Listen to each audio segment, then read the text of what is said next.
Hello, everybody. Welcome to Homo Sapiens. My name's Chris Sweeney. Today, I've got my friend with me, Dr. James Greenwood. Hello. Hi, Dr. James Greenwood. Hello, How are sir. you? How are you? I'm all right, thanks. I've just given James the fright of his life, and I'm sorry. I haven't said sorry yet because we've been speaking for a moment before this. Because we're going to do queer parenting today. This is the episode, listeners. I forgot to put the thing out saying, give us your questions. But actually, lots of people have, not lots, some people have written in. We've got some questions. It's all right, isn't Yeah, it, James? yeah. I'm sorry. A quick 5-minute warning on an Instagram story is all anybody needs.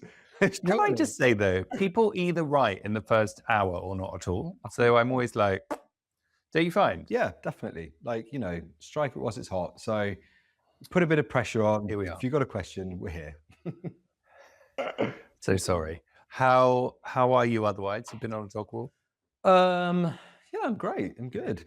Actually, no, that's slightly lying. I'm probably going to say I can't keep that up. I'm exhausted. Give us the real. I'm exhausted. Yeah, this is my pledge to the Homo sapiens audience. We will keep this very truthful.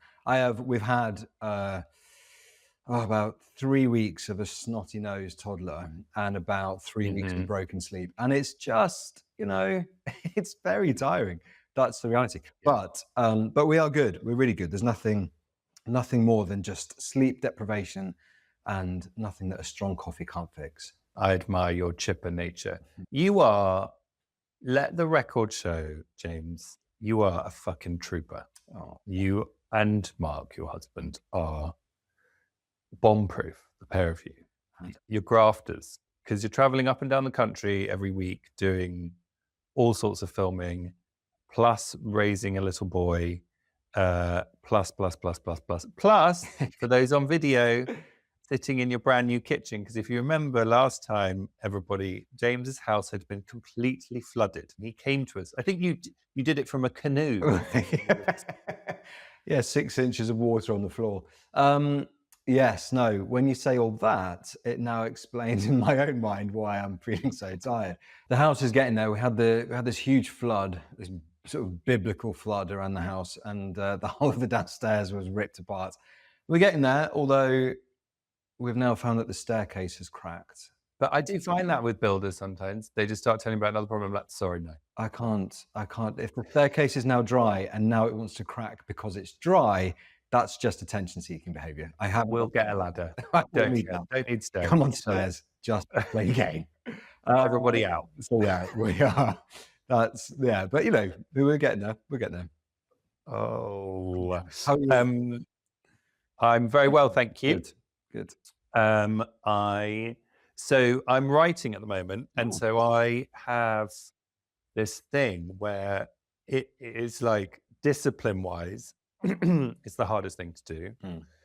You've written books, you know this. It's like anything is, whatever the word is a distraction. Yeah. So I'm literally locking my phone away in a box. I've got this app called Freedom on my desktop computer that locks me out of the internet and everything. But I've worked out, this is the thing, I've worked out how to crack Freedom. So that if you flick on to mail, your mail does pop up for a split second. And I've gotten really good at reading an email in the split second that it appears on the screen. I love that. And it's really interesting actually, because I once upon a time read, and I can't find the quote anymore, but it's like how to write, and it was like, if you're invited to anything, the answer is no. Wow. That's how that was a really famous writer, like not Agatha Christie, but someone like that. Yeah. And I think that does make it weirdly quite simple, because you always feel like you should be able to do it all. And actually, so like, I've just cancelled everything. Yeah. And I have I'm not doing anything other than write and be a parent. And that's been enough for me. But you've had Agatha Christie as well. So are you just literally on to the next? Is that it? You just like, that's done, move on. Like, do you get a time just to sort of, I don't know, it just feels like, you think you're saying that about our life. I look at your life and just think, Yeah, okay, but like times our life by however many hundreds, and that's roughly where you guys are at. Oh my God, I so don't agree. Um, I think like I think that also like with projects, like if you make a TV show, I'm aware this is like a bit niche, but whatever. I've been asked the question, listeners, so I'll tell you the answer. You make something, but actually it comes out way after you made it. So you mm, kind of already had a bit of a break, you know what I mm, mean? So it's like it's sort of the fanfare and all the things with like articles and stuff is it's quite a distant memory for you in some ways. mm, So then yeah, I was definitely ready to move on. And also like I just am a child of freelancers who never had a pension, literally never had a pension. As you know, my dad did have a pension. But you know, it's just I just can't not get out of the mindset that I'm never ever going to work again. yeah, Um, it's like yeah, it's hard. So it's not hard. It's a very lucky thing to be able to work. But you know what I mean? yeah, Like I just 100%. don't. Yeah, I that's how I think. So I also really fucking enjoy it. yeah. Yeah, like I really love being creative. I love collaborating, and I get a bit mad otherwise. And and I actually think, you know, we're talking about parenting today. Like, I actually think that's one of the things I find quite hard about parenting is it is quite singular. You know what I mean? Like, and it's quite you spend quite a lot of time on your own as a parent with the kids, don't you? You do. Um, and I think it's not. And there's so much yeah, there's so much stuff that is unspoken about, I suppose, and I think that's what's been kind of cool about learning about that stuff. Mm, I think women traditionally have fulfilled the main roles as parents, right? mm, And have been so having becoming a dad as a queer dad um, has meant that you have really had huge insights into what mums do because every group you go to, right? It's all mums. And okay, there are dads around, but it is on the whole mums. We are still referred to as the mums. mhm. Like I'm in mums WhatsApp groups, for example. And you just see how uh, basically lots of women have just had a raw end of the deal and have never complained, Yeah. which is pretty much why we love women. I literally could not agree more. Like the number of times that we've, especially I think when our little boy Oliver was baby. Like I think he's changed a bit more now that he's coming up to 3, so he's a toddler. We're in the toddler zone now. But I think definitely when we were in that full on baby bubble, like Mm. I think whenever we spoke to other parents, friends, family, other parents out and about and stuff, it was always like, and this is very stereotypical, but it is also my lived experience. So, Mm. it's kind of like the dads are go, oh, great. Yeah, it's brilliant, isn't it? The mums, once you start talking to the mums all have ended up giving me this like sort of empathy hug. And they'd be like, I hear Oh. everything you're saying just because I think it is that thing of primary care or however you want to sort of label it. But I think traditionally that would be the mum role. And Mm. it's a surprisingly lonely place. I think that's where I was. I mean, don't get me wrong. I've opened this podcast. I've said how tired I am, how exhausted I am, how hard I'm working, and now I'm talking to you about how Queer parenting figures plummet as as James it's hard Greenwood. bloody graft. No, there are so many positives. Of course, we're going to come on to all those, but I think just Wait, I got time for that. coming into the reality check of parenting is, that actually I think it's just there's another layer on the fact that you are doing this as part of the queer community because you're immersing yourself very much into, and I sort of struggle a bit with the word heteronormative, but it is that you Very are straight walking culture. into a very gendered, very heteronormative, sort Yeah. of very structured uh, sort of culture or existence or whatever, however it is, and you're opting into that, becoming a parent, and that's something that I think is going to still take some time to neutralize a bit and sort of create that balance where actually, if we just refer to each other as parents, then that takes all of the sort of expectations, social norms out of parenting, Because I Mm. think that sort of mum thing, that mum guilt, that mum perpetuating everything on the mum, I think it slightly stereotypes women as well. I think there's also women that are like, actually, I don't want to, I would love to just go straight back to work, but society says that, oh, nature dictates or blah, blah, blah. So I think there's a two-way angle on that. And of course, lots of mums love the idea that they get to do the mum role. And that's what they absolutely thrive on. And it's all they've ever wanted. And I don't think we should take that away either. Like, it's just, No. I think the point is, maybe as a queer parents, that you get the option to almost choose who steps into that primary care role. Mm. And so for us, that ended up being me. Mark runs his own business, so it made complete sense for me to go into that role. And I suppose as a result, yeah, I've spent a lot of time with mums, which is actually Yeah. really quite fun. Well, it's great because you know, who were the people growing up when you knew you were a little queer boy? Who were your sanctuary? It was girls, right? It was Yeah. women, girls, and then moved into being women as you grew older, right? But it was for me. I mean, Mm. who else was going to dress up as a princess with me? It was the girls. There you go. So That I leotard found won't wear itself on the lawn, James. Come on, let's get our best friend in. how are you gonna get the leotard? You've got to borrow it off a girl. So Absolutely. like back in our day. But so it's been super cool to be back with the sisterhood. Mm. And I remember a really lovely memory of when we first decided we were gonna have a kid. That all the mums who kind of came in this kind of, I felt this like, how do you describe it? I felt them like rush in, and they were the wind beneath my wings. I mean, what a gay description.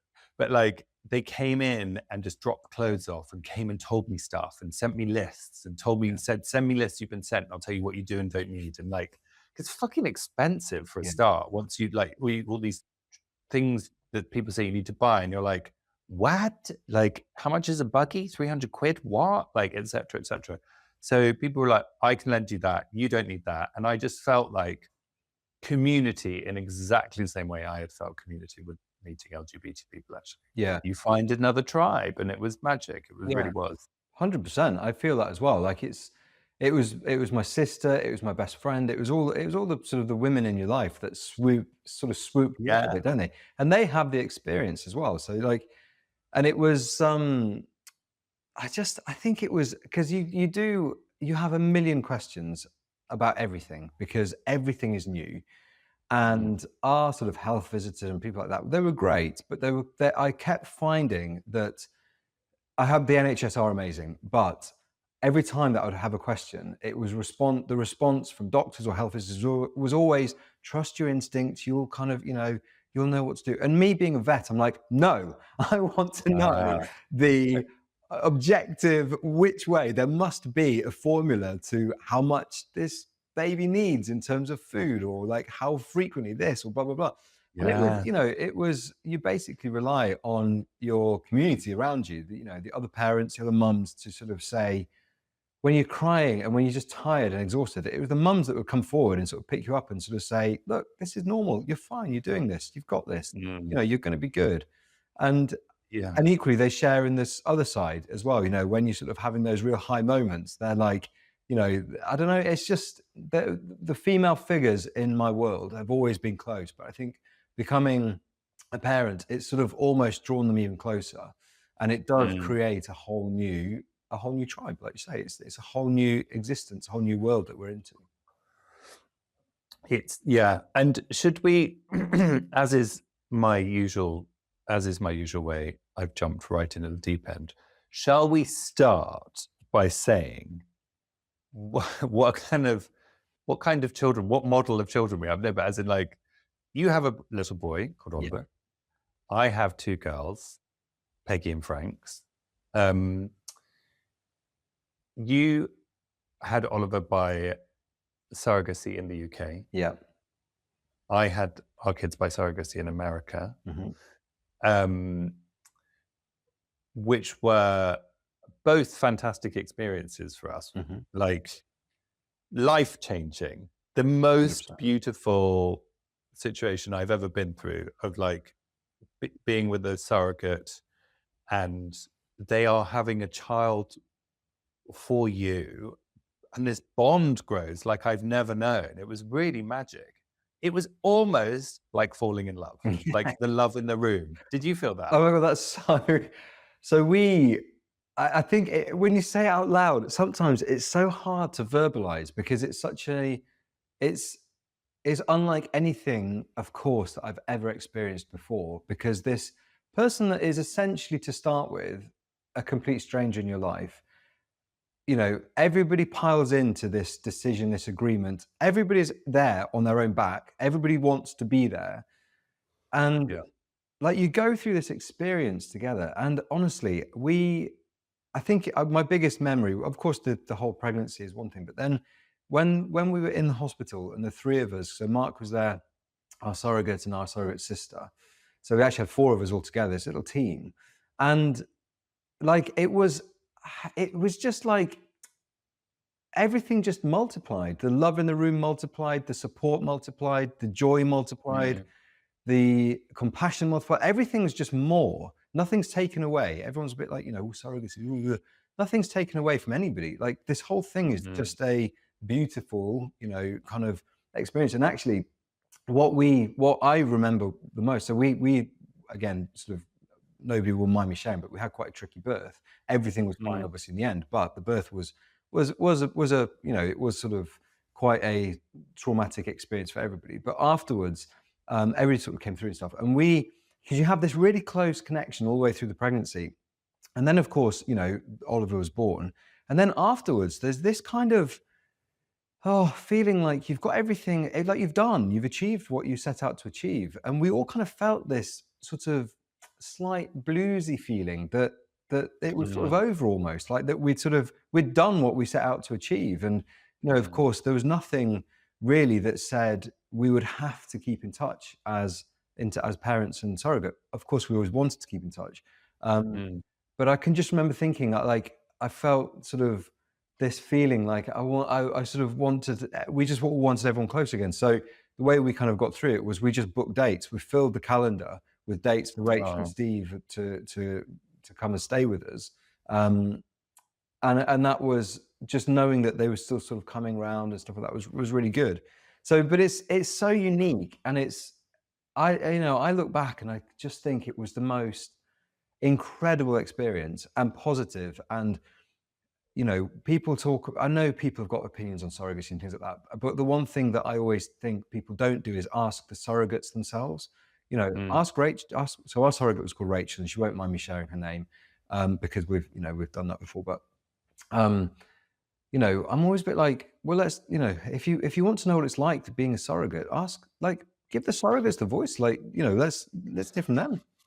Yeah, because just grasping the nettle, and not something I think we want to dwell on, only because I think it's not useful for people listening. But like, people say, oh, it's it's you shouldn't be using women's bodies as um to make your child and things. And I just want to say to that, while I understand there is huge and really important things about all of those topics, it's not something I recognize in our experience or in yours or in anyone I know, because there is also absolutely this incredible community of people who, like the person who was our surrogate wanted to help us, like, and that's amazing. So that's that's the story I've had. And it pisses me off when people sort of get in comment sections saying things and they're not even listening to what surrogates have to say about it. Yeah. And while of course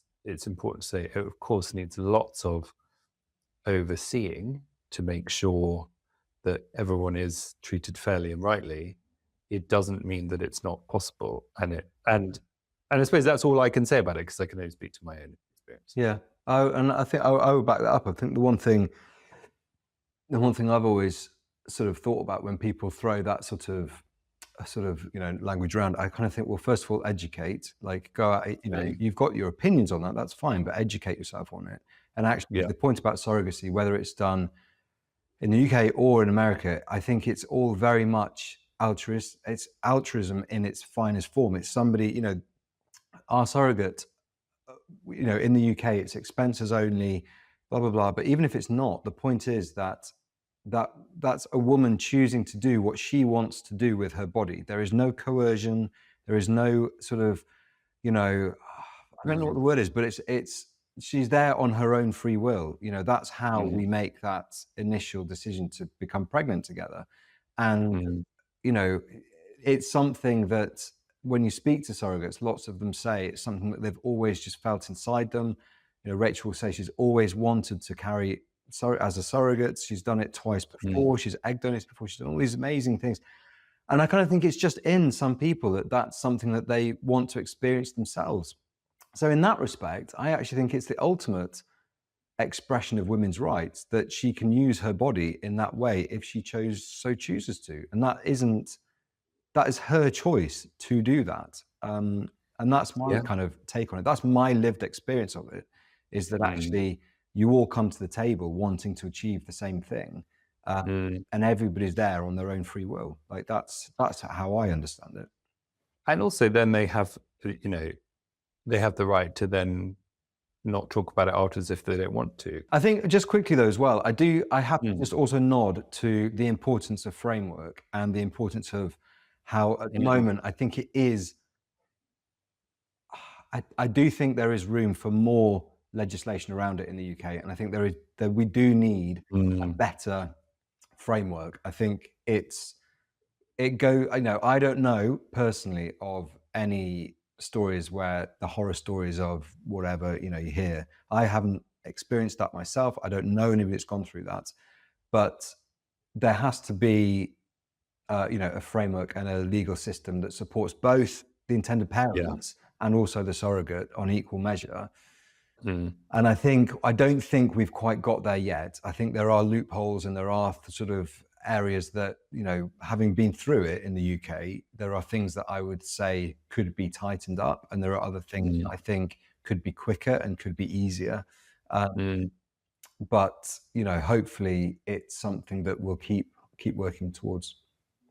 And yes, I can wholeheartedly agree about that. And can I ask how, um, we'll put resources in the show notes, so we only have to talk about it super briefly.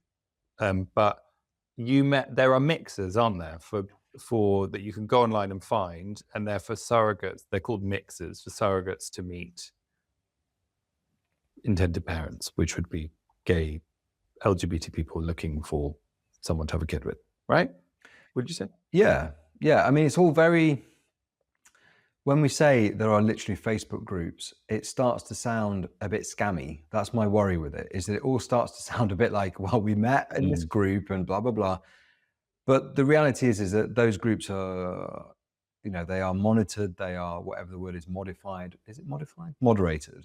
Moderated. Moderated. Yeah. Not modify.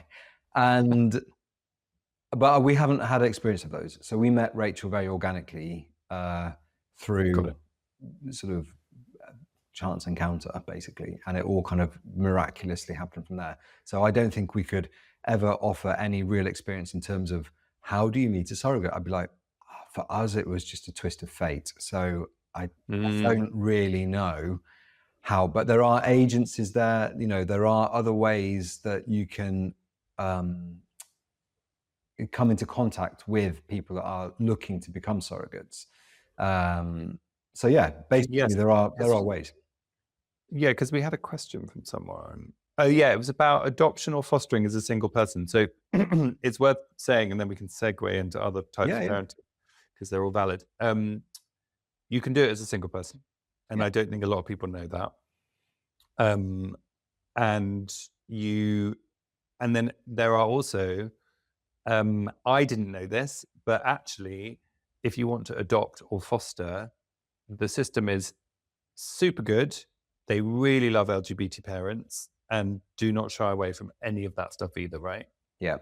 I would say that if you're looking down the route of adoption or fostering, then I know people that have had the most positive response in terms of going forward, either as a single or a partnered Mm, LGBTQ plus partnership. And I think, like, again, it's that thing of not self-excluding. Like, I think so many people might want to become parents, but then in your own head, you kind of think, yeah, but what if?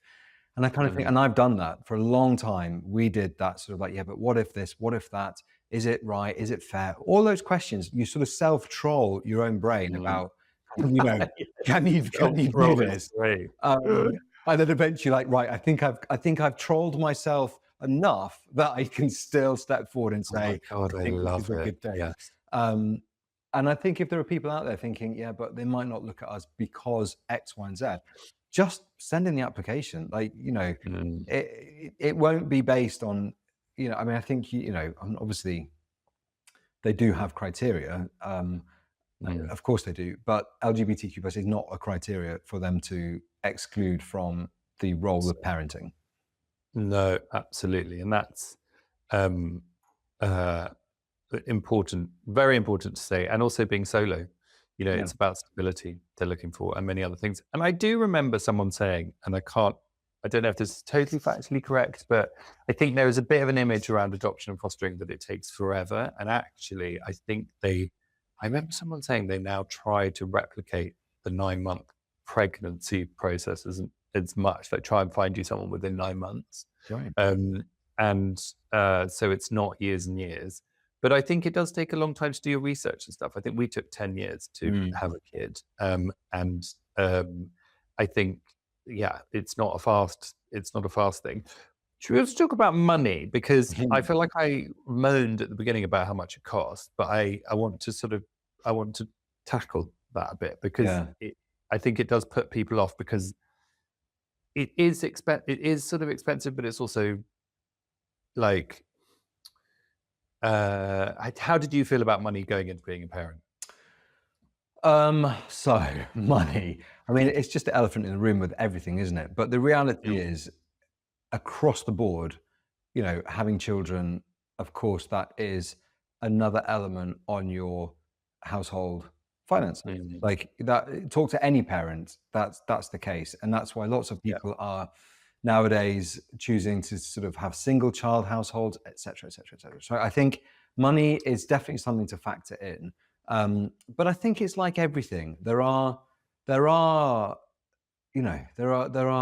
lots of different ways that you can get help with that or get support with that. And I think there's also, I think as well, there's that thing about being gay where you can set your own rule book a little bit. And I've yeah, never felt this sort of like pressure to have everything for Oliver. Like I've never felt this thing that he has to have this type of pram or that type of cot or this gadget or thing. I think I've just always thought, well, do we really need that? And I don't know whether that's coming mm. from it from a veterinary point of view as well, where there are so many similarities where Oh, people try and sell you stuff that you don't need for your pets. I've been a yes. bit like that with with bringing up Oliver as well. I'm like, Uh, yeah, we don't need that. No, no, we don't need that. And also, the part collar's been helpful there, hasn't the crate was a good investment. it? Um, but I think so most of our stuff came secondhand. My sister has had children, so we got the cot, the bed, the buggy, the even sheets. We had so much stuff handed down to us. And also we're later on, so I'm 40. We had all of when I was 39. So most of our friends, heterosexual friends, have sort of had children maybe 5, 6 years ago. So they've sort Mm, of got a lot of stuff that they're ready to offload to us anyway. So that helped. But yeah, there are definitely ways. I think in terms of the surrogacy fees though, or the surrogacy expenses, then I think there is a sort of a sadness around the fact that money comes into that. And I yeah, hate the thought that money might be a stumbling block for people to not get to their dream of becoming parents. And I think, there are lots of different ways of doing surrogacy, whether you do donor conception or whether you use a donor egg or you use the surrogate's egg. There are different ways, and that all has implications on whether you then have to have IVF fees or whether you're sort of going straight into the surrogacy expenses. And that comes down to the surrogate's individual experience, individual kind of situation, et cetera, et cetera. But I think, I still think it's a real. So I posted something when there was a debate about IVF and NHS and whether it should or shouldn't be covered. And I sort of posted something saying, well, actually, we've had to pay IVF fees. And as a same-sex male couple, in my opinion, and I get that this might be a leap forward for lots of people that are not in our situation to sort of understand, but I see us as being the same in theory as any other gendered heteronormative couple of male and female who can't also have their own children. We're just two couples Yeah. that can't have children naturally. So we need the help of an IVF clinic. And I don't understand why that means that we as gay people are automatically denied any sort of NHS support for the IVF treatment. And lots of people don't agree with that. They sort of say, well, I don't, you get this barrage of responses. So yes, I think at the moment Mm. there isn't. I think is it different for lesbians? I think there might be support if you're two women heading into IVF, possibly. I should know that, and I don't. Yeah, I think there is. Or Listeners, it's write in something- hello@homosapienspodcast.com, at homosapiens on Instagram. I'd love to know your experiences about that. It's interesting, isn't it? Because I think you've touched upon this thing about negativity around gay parents, which I do think lives in the Daily Mail comment section and not something I see out in the wild. You know what I mean? Like, I don't think anyone should let that put them off, because and honestly, my point of view on it is, if you don't like people being homophobic, which on the whole most gay people, LGBT people don't, then you need to go out and represent. And I know there's things around safety with that which are really important, but just try when you can to bring that to the front of your mind, because actually it's and I know we live in the UK and all these things, and like, we live a very lucky existence in that of respect around stuff. But yeah, just wanted to say that. I think the other thing about the money side of it is, if it helps in any way, is that your life will change so drastically as a result that you're not going to be going out anymore. Spend that money on you spend that money on nappies. Those M&S meal deals suddenly feel like a Michelin star restaurant meal. Oh, mwah. Yeah. So like, and it's important to say that yeah, like you said,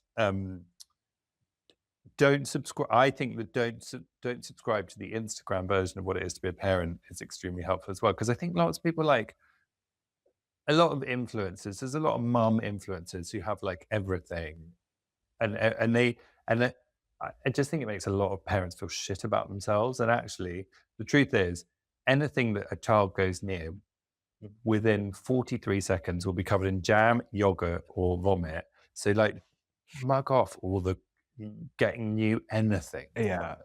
And also the moment that they open the toy, and it's the thing that really, those, you get those sort of like wooden trays and you have to put the shapes in, or anything that Yes. comes with lots of pieces. I'm like, Yeah. okay, that's great. Lovely idea. 5 seconds into that, it's tipped over. Those pieces are all mingled up now with everything else. We now just have a huge basket. Everything goes in. It sets my kind of, brain. I can't quite deal with it. When he first got these presents, I was like, no, everything needs to stay ordered. Now I'm just like, Oh, Lord. box is one. Just put it in the box, throw it in the basket. We haven't got time. That's just tidy it away. Yeah. It's so it's so true, isn't it? Like, I don't know, I think there's a big idealization of what it is to have kids, be a kid, what kids do. And fundamentally, I don't think on the ground that is particularly realistic. And yeah, no, I mean, I don't think they particularly play with toys. Like, No. they're not that interested. Do you know what I mean? Funny Like, that, isn't it? Yeah, I know what you're saying there. Frank basically opens a drawer in which there are some forks and some tins. That is Chessington World of Adventures to her. Like, that's where she hangs out. That's her place. We're like, where's Frank? She's by the drawer.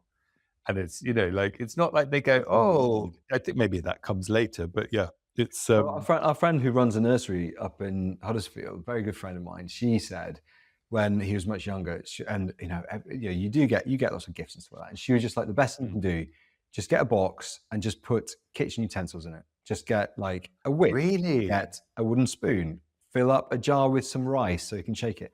And so we did that. And like it's an exploring box or something like that, discovery box. Honestly, brilliant. Then it all goes back in the drawer. No, it completely hasn't cost us a penny. And Yeah. he was obsessed with it. So there are Really? always ways around. Just to hark Yes. back though, you mentioned about the negative aspects around, negative comments about parenting and stuff. The only thing I want to say as well Yes. on that is that, I'm a scientist. I like studies. That's where I sort of find my trust and truth. And Mm. this does sound like a huge pat on our backs, but the studies that have been done into gay parenting have consistently shown that children from gay background, gay households, gay parents, they do better in so many different ways. Like it's basically statistically and scientifically proven that it is a positive thing for members of the LGBTQ plus community to raise children. So whenever I hear negativity, and that might sound really sort of odd thing to say, like a study in science and whatever, but for me personally, I do hark back to that in the back of my mind whenever I hear something. I'm like, well, your opinions are one thing, but the science says something else, and I'm going to go with the science because that Great. is where the truth is. So you can have your Yes. little opinions, but that's what gets me through. So just in case there are sciencey people out there as well that will lean into that, I haven't got any references. I'm sure we can find some. But it is. No, it is. we're not finding No, them. we don't need references now. Just But science. Just some science. I am thrilled to hear that. I didn't actually know that, but it is it's super encouraging. And also, I think if you were to look at the people who live in Daily Mail comment sections and the science community, I would say there's little overlap with people who actually get their facts straight on anything. It's prejudice, and that comes up in many areas of our LGBT lives. Yeah. Now, should we look at a question? Best words to distinguish between the two dads. Me. What do you go for? So we let Oliver decide, basically. So Oh, cool. so he kind of came up with a word for me, and then and so Mark is daddy, and then I have this word that he made up, which doesn't need to be shared, but it's sort of just sort of like he shouts it out at the nursery playground. I'm like, oh God. But it's quite cute. So that's how we did it. How do you guys do it? Well, I know how you guys do it. But... So I'm Dada, and William is Daddy. People often go for Papa and Dada. Yeah. I think actually, if you think about like when they're forming words, like P and D are quite good to distinguish easily for them. I, just being really honest, don't like the word Papa. I just find it a bit like, I don't know what it is. There's something sort of, what was that Disney, like Jiminy Cricket or something? There was something called Papa in that. I think if I was French, I would love it. I mean, can you imagine? Oh yeah, Papa. Papa. I'd be like, great. But I'm not, so I can't claim that. Yeah, no, I think it's we've got some friends that use their first name, so daddy name. Oh, cool. And I kind of think that's a way, isn't it, to sort of distinguish. I think the so I'm not daddy, like daddy. Mark is daddy. I was going to say Mark is our daddy, but Mark is daddy. Mark is daddy. That's a different episode. Yeah, that's a different episode. And I think the only thing that now, what I've realized about not being referred to as daddy is all the literature is mummy and daddy. Oh, right. So then I'm a bit like, so if he knows that Mark is daddy and that we've got tummy mummy who's Rachel, then who am I? Like, yeah. him. So that. But does he not refer to you as his daddy as well? Yeah, he can now, but for a while he now questions. He's like, "Are you my daddy?" Yeah, we're both your daddy. Sweet. But it does open this conversation. Like everything leads back to those conversations, doesn't it? It's like, Yeah, I think it's like, so because we're both daddy, we basically both get called daddy, but when they need to differentiate, they will say dada. So like, but what's really funny is the thing I actually get is whenever whenever our eldest is annoyed with us, she'll go, "I want other daddy," and it's like, okay, Yeah, off so you like, go. so I'll hear her go, "I want daddy to read me a story," and then I'll go in. She goes, looks at me, and she's like, "I want other daddy," and I'm like, "Ugh." Of course, darling, let me sort that out for you. Uh, so there's a lot of weaponizing of daddy that goes on in our house, Yeah. but it's like, it's very funny because Frankie's like a year and a half. So like she wakes up in the morning and I literally wake up to this noise coming from her cot. Daddy, Oh. dada, daddy, Oh, dada, like just alternating. It's it's gonna just come in. so Or adorable. William and I like kicking each other and defending. You go, It's you go. your turn, your turn. No, your turn, your turn. Yeah. Yeah. They are very, very adorable, your girls. They are gorgeous. Boy, God bless. The other question that someone said, which I thought was really interesting, was what can I do to support a child of queer parents? Mm, So this person's a teacher, I think, and I okay. thought, oh, that's really cool. Whew. Well, I have a thing that I want Oliver to not feel either excluded or particularly special as such. Hmm. I think it's normalizing so that it becomes just very much more and more a part of different people have different families. Families look like different makeup, blah, blah, blah, blah, Mm. blah. And I think a lot of that is through literature. I think Yeah, representation through books, Ollie Pike, Pop and Ollie, those books are just yeah. brilliant. Just having those on shelves.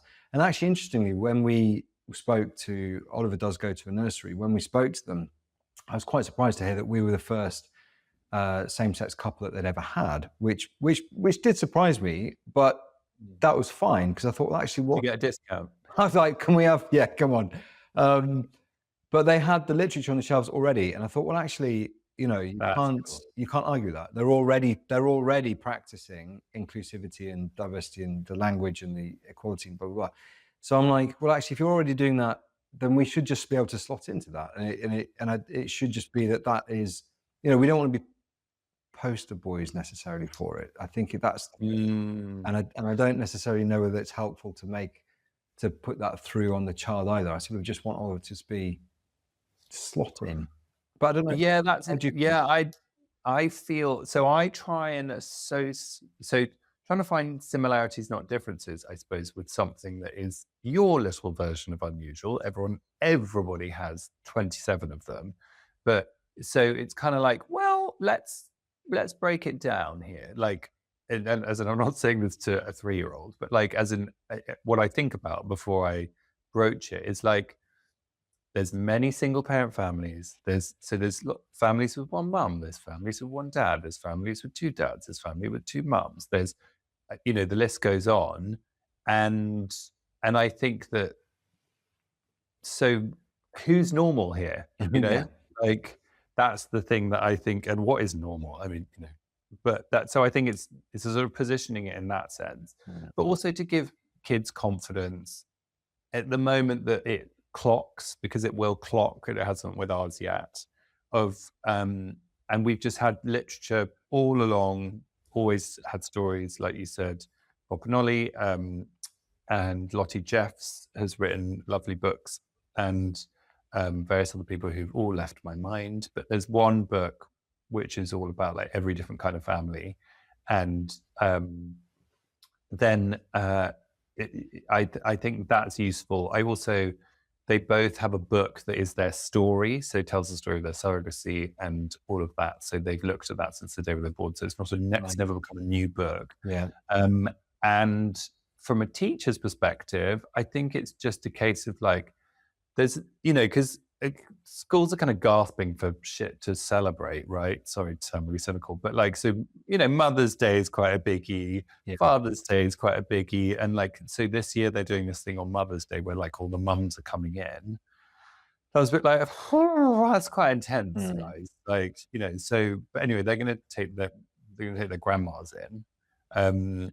Um, And I wanted them, I will actually speak to them about this, and I haven't yet. It's just like, let's broaden it out to the women in your life, please, Mm. because nobody, don't do anything that makes anyone in that room feel without, you know? Mhm. Like, Yeah. and what is mothers, I don't know, it's also just like, and this just makes me a cynic, and people are probably gonna say I'm grumpy for saying this, but like, also like, it is slightly like an event that's been taken over by Clinton cards. You know what I mean? Like, I just find it why are Clinton cards making my child feel shit? You know what Why? I mean? Like, Exactly. yeah. Exactly. I think, So yeah. yeah, I think as well, like from a teacher point of view, like I would never be offended if a teacher just wanted to ask something or know something or, Yeah, so kind of, true. I think I think it's not about a teacher having to come up with their own sort of angle on things or, just talk Mm, to us because actually it's probably better that we're all singing from the same hymn sheet at home and at school about what yeah. we're saying to Oliver. So actually, I think if a teacher said to me, "Look, Mother's Day's coming up. You know, how would you like us to approach this, or what are your plans around it, or do you have plans, or and then we can just have that communication as adults coming from the same viewpoint of wanting to feel inclusive and normalized. um, Mm, and I think that shows, I think there's that worry that you're going to offend people by asking questions, or that it's going to be held so against you if you true. ask the wrong question. And I don't feel that at all. Like, I mean, obviously different people, different things, different questions, blah blah blah. But essentially, if you've got a good relationship as a teacher with the parents, then I think Mm, it's absolutely appropriate to just say, should we have a quick chat about this that's coming up? Or a little boy or a little girl in the class asked this to your child today. you know this is what we said, but we'd be glad to have a chat with you if you want us to know more. Like, I think that's just mm. showing inclusivity. That's great. So maybe that's another thing as well. It's also something that evolves, like that kind of thing of like what they know and what they wanna know, and actually I was talking to another queer parent, um, who was saying, just say everything from the word go Mm. about where they've come from and all of that, and I'm hugely supportive of that. Um, and in fact, this parent was saying, including the science of like how an egg is inseminated Mm. in IVF and all of this stuff. And I was like, oh wow, I hadn't thought about it like that. Like, remove all kind of floaty whatever the word Yeah, is, figurative language away from it, yeah, because they do ask, "How was I made then?" yeah. You know, and I hadn't thought about it like that. I mean, there is so many layers to it, isn't there? There's the queer parenting aspect of thing, but then there's also the donor conception aspect of parenting, which Mm, is something that I think there's more around that, because obviously that's something that is wider than just the queer community. mm, You know, but even in general society, to get people to talk about the fact that they've had their own fertility. So, one thing that I would yeah, say is that we have got. I am not ashamed in any way of our journey of how we've got here. Like, I am, being a mm, dad is the only thing like I ever want in my life, and the fact that we are here, I just feel so incredibly grateful and so mm, happy, and like it's everything. Like, honestly, the joy in my heart is another level. The fact that we've become parents, but the thing with that is that our journey to get here has crossed lots of different aspects and conversations and journeys, blah, blah, blah. And like, we are very happy to talk about all of that. Whereas what I do find is that then when you start talking about, people are so eager to ask, who's the dad? Who's sperm? What did you do about the egg? mm, Do you know who the egg donor is? Do you know who the surrogate? Do you still see the surrogate? A million questions come through, which is all good and well. But then I'm a bit like, would you ask like a yeah, straightforward, so can I just ask, are these biologically your kids, or did one of you have to go through IVF? Is it your egg that you've got your baby from, or did you have to get a donor egg? Is it his sperm? mm, All that stuff, which is like massively intrusive when people just come up with these questions that I think for some reason towards us, it feels like it's just fun and playful and how did you get there?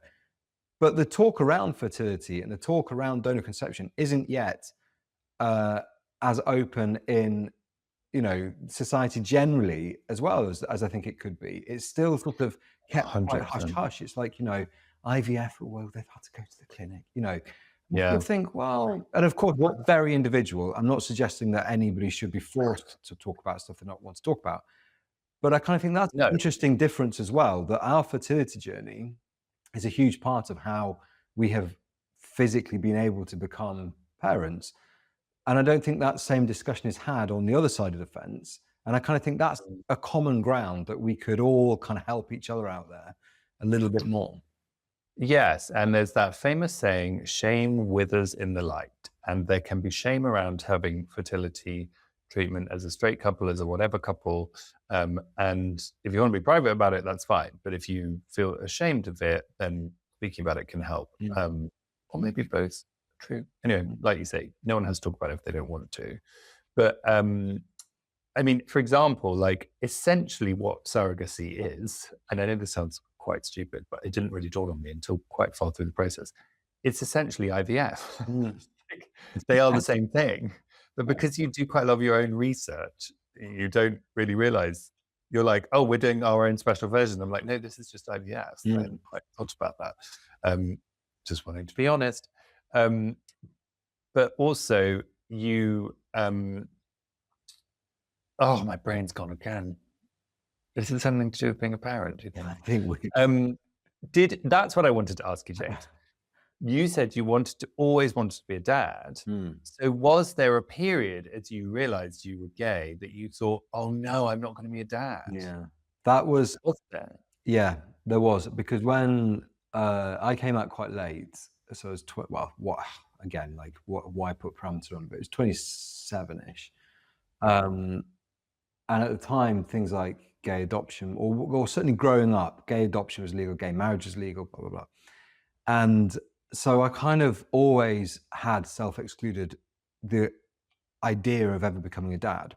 But I can always remember, as like a youngster, like my mum, when I had completely forgotten about it, but she was like, you used to write stories about like when you would have your own. I'm getting a bit emotional now, but like she was sort of, she said I used to write stories about like becoming a dad, or when I've got my own little boy, or blah blah blah, when I'm a grandpa, all those sorts of things. And I think one of the hardest things about coming out was actually the realization that those things, I can cope with anything about being gay, but the one thing that I struggled the most with was the thought that that might exclude my options of becoming a parent. Mm. The only thing that like crumbled me inside was the thought that that might mean that I'm the only sacrifice in my eyes of coming out was that that was a thing. And like, of course, you know, you can't not come out, like you are gay, full stop. So it was kind of like, how do I find a way through this? So then it took us probably about 8 years of exploring and going through lots of different routes and exploring all sorts of different avenues of that path to parenthood. And it was like, I think there's so much wrapped up in being a parent, and it changes your relationship to everything. It changes your relationship with friends, your family. It changes your relationship with work. It changes your relationship with your partner. It changes your relationship with yourself, like all for the better, but it completely revolutionizes your kind of like existence in this life, in this world. And it's something that I just think is so magical. And I think when I hear other members of the queer community sort of saying they'd love to be parents, I'm like, just explore it, go for it. Like, just, there are hundreds of ways of doing it. Like, it's, the rule book is wide open, and just don't self-exclude. Don't convince yourself that you either shouldn't or couldn't or aren't allowed to or anything like that, because fuck all of that. If you think you could become a great parent, then there is, you know, a little kid out there that is just waiting to be loved, whether that's your own biological child, whether it's an adopted child, whether it's a foster child, whatever that is. Maybe it's even a dog, I don't know, but we've all got love to give. And our family units can look so different in so many different ways. And I think, you know, and this is like a therapy session. Sorry guys, I'm getting deep. honestly, whenever we hit minute 43, it comes but no, it's very true. And I think family means anything you want it to be, you know, and that could be you and your succulents on the windowsill, and I mean that. You know, like it's your little your little world. But and also like sometimes I feel like one can be confused with by talking about parenting as if you're trying to tell people that they should feel something Mm. for it. I think our message is not that. If we have a message, but like it's just like don't self-exclude. That's and also if we're going scientific, as we know you love, James, there's also been this study about like, on the whole, people who do and don't have children have the same level of happiness. Yeah. So I don't want people to think we're saying you get happier by having a kid No. because you don't. And I suppose I'm sort of saying that to kind of forewarn against people who go, you're evangelizing. But No, I'm not. what I What I'm want, trying to do is not as in I mean me, not spin it round. I think traditionally straight couples have had the pressure to have children. I think there's a movement away from that to say, actually, yeah, we don't have to have children. We have been the complete polar opposite. Gay people shouldn't have children. What I'm trying to say is, right, if actually you feel like spinning that round, you can do that as well. Like you yeah. don't self-exclude. If you don't want children, don't have children. If you don't like children, don't just like that's. I'm not trying to say have children. I'm trying to say if you just don't self-exclude. That's what I'm trying to say. I tell you what, if you don't like children, you're not going to like one more Yeah, if it's screaming at honestly, you. I'm It's very yours. careful I'm very careful. You pick your friends, don't you, of who you kind of get the phone out to show pictures of your kid at, and you're like, yeah, I'm not in the audience that are going to give two hoots about knowing whether my kids, just Yeah. first word or anything like that. And I love that. Like, I love that company now still just as much. I loved my life before kids. I love my life with kids. And the two, you can dip toe in both worlds still, which is quite nice. Which is lovely. You and I get to go to the Attitude Awards and be gaylords. Yeah. And then we go home and we are still We gaylords, just don't sleep for, yeah. but we've just got a small pasta to make. Yeah. Pasta Either with way, small we don't get much sleep, and you just end up exhausted. So you may as well just and enjoy the ride. always on your day off parenting, you do the thing that will tire you more, which I always find hilarious. You're like, why am I doing this when it's like I should just go and like lie in a dark room for 24 hours? The couple of questions. Has becoming a parent changed how you relate to queer community? Ooh. I think for the better in some ways, in the fact Same. that I think it's a whole new tribe. Like queer, like I rely on you, like you and Will, and like you are such a huge support to us in the fact that like having conversations like this, it's a lived experience, like shared experience. It's still quite new, I think, in the queer community in lots of ways. And the nuance that we can all share together is something that would take days to try and sort of verbalize in another way. Like I can just say stuff to you and you're like, I get it. And I think that Also, sorry, I interrupted you. no. Just also like, so here's my thing on this. If I'm with straight parents, love them dearly, but if I start talking to a dad, and I am generalizing, but I'm also going to say here's what happens. Then I talk to them about certain things, and if I talk to a mum, I talk to them about other things. So like mums will talk about dates, diaries, and dads will talk about, I don't know. They're not involved in logistics and details on the whole. What I really love about being a queer parent, talking to another queer parent, is the automatic assumption that you do it all. There's no like, you don't have to work out which head of which department you're talking to because you know that both are head of every department.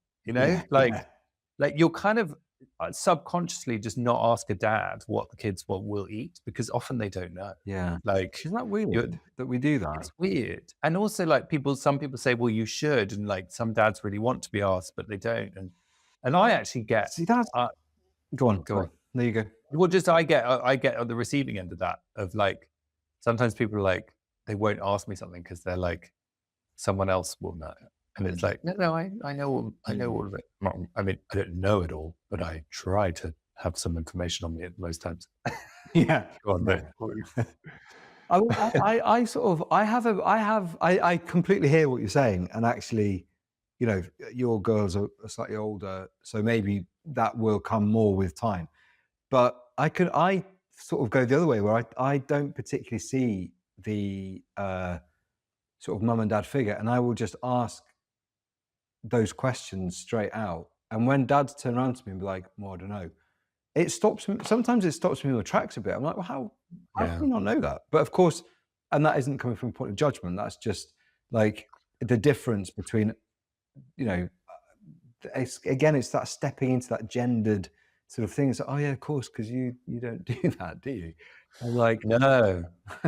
And that's the thing is like there is a difference. Queer people do parent differently in the way that we socialize differently. You know, like it is inherently different. And it was really nice when we did the Homo sapiens dog walk. You brought your friend yeah, who is also another queer parent. And I felt such a lovely, I didn't know that he was a parent until we started talking. And I felt such a lovely glow of talking to him and having the same, because I actually haven't met many other queer parents. no, this Well, is what I mean. Yeah, so it's like, I was like, oh, it was so nice. And just listening to how, I do think we do manage to count ourselves out of the whole competitive parenting thing somehow. I don't know what that is. Could be many things, but I took it as queerness of just like, in a way, like this wasn't built for us, so we don't care. yeah, And so, you know, he was just talking about, they just seem like really relaxed parents and like, you know, like we are, like we try and be relaxed, but kind and make nice little kind people who, you know, are thoughtful and try not to whack other kids. That's a big one for me. please, of all those things, just don't bite. I was literally sitting, like I was standing outside our kitchen, looking into our kitchen. And I was just doing something, like my head was looking through. I just watched our 3-year-old get get her hand and she just whacked the 1-year-old on the head. And I just went in and I was like, let's ask, what just happened there? And she was like, nothing. I was like, you just hit her, didn't you? She was like, yeah. I was like, why did you do that? She's like, I don't know. I was like, please don't do that. Yeah. Can we stop with that? It was, but she never does stuff like that. So I was like, that's insane. So yeah, we really try and work backwards from the hitting. Yeah, we're in a snatching phase at the moment. We're snatching. Oh, But he knows he's doing it. This is what is interesting. I was holding a toothbrush and he took it and went, I'm snatching that. And I was like, no, you're not the point. You're not meant to snatch. This is not a good thing to do. Then he found the pseudocreme as well. God, pseudocreme. oh, now that's the snappy rush cream that just, they stick it on everything and it won't come off. I don't think. Floors, walls, wardrobe. I'm like, okay, there must be some way to dissolve this white paint. James, you've got newly painted walls. Keep those. Isn't it? The devastation. Well, so this has been wonderful, James. Thank you. I feel we've come to a brilliant moment. We brought everyone up to speed on one level. People keep sending in your questions. We'll give you less than an hour's notice next time. Hello at homosapienspodcast.com, at Homo Sapiens on Instagram. I just want to say a few other things. We are raising money to buy people gender-affirming underwear from Danny St. James and Not a Phase's brand. Write in if you want to nominate a trans person you know, or if you are a trans person who would like some gender-affirming underwear. Homo Sapiens is raising money to buy it for you. So write into the email. We want you to go to YouTube to watch this visually. You can see James's brand new kitchen, James's handsome face. Speaking of snatched, and at Homo Sapiens Pod on YouTube.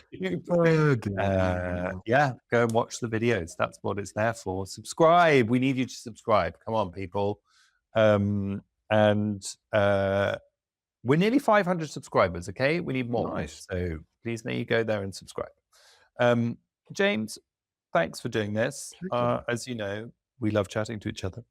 What's happening for the rest of your day? I am going down the motorway now to go and film with some seals, believe it or not. Fuck, I cool. know, having fun. Whereabouts? It's a wildlife centre near Taunton, it is. So yeah, it's going to be fun. Ooh, well, you'll be going through will. Devizes. Great junk shop in Devizes called the Black Swan. Oh, right. Well, stop me off there. Let's go and find some goodies. If you have time, the Black Swan in Devizes, James, you will lose your MF mind. Sounds like my cup of tea. Yeah. And I know we're supposed to talk about parenting today, but of course, the real thing I wanted to ask you is, because I can see your chairs behind you. I know we haven't finished. Yes. How did it go stripping your chairs? Because James bought some new wooden chairs. I stripped them. Look, Oh my God. yeah. So Well, they were, they they look were. beautiful. Wait, Wooden kitchen chairs. hang on. Go on. Oh gosh, hang on. Let me show you this one. So you bought them sort of super varnished, right? Yeah. Oh, very Yeah, dark. very Look at dark, very that. red. So I did one, Red. and then I just thought, actually, I have a guy down in St. Rogues, and I took a chair in. I was like, can you maybe just drop these in your tank? Because this took me about 4 days to strip. So I he did was watch like, you doing all that on give me Instagram. 25 quid and I'll sort that out for you. I was like, great. So yeah, I'm going to Perfect. pretend that I hand stripped them all, but actually there's 3 in the tank at the moment. But they're going to look Can I great. just ask you a question? Yeah. It's because someone told me, because I always find furniture that I want to strip, Yeah. because it's like you get it much cheaper if it's like funny varnishes and stuff, because people can't be bothered to sort it out. But someone said to me, if you strip something, if you put it in the tank, then the joints dissolve. Is that true? Oh, it can be. So the doors, we stripped the doors. They Mm. arrived. This They look table, lovely. I bought that, and that was dark varnish that I had to hand strip because, Yeah. again, my guy was like, it'll all fall apart. The joints will fall apart. So that I had to do by hand. Got With it. chairs, if they're pretty solid, well, I don't know. In fact, I'll let you know on Saturday if I get a chair handed back like a bag of bones. I'll let you know that actually bad decisions were made. If you sit down on it for your Sunday roast and it goes from underneath you, then you'll come know. out to dinner. If you sort of end up on the floor, you'll know that the planning didn't work. It tends to happen most of the time we hang out, stripped or not stripped chairs. Okay, good. Well, enjoy the seals. Thank you. I'll let you know. Thanks for everybody listening. Yeah. And more news as it breaks. All right, everybody. Bye for now. Bye.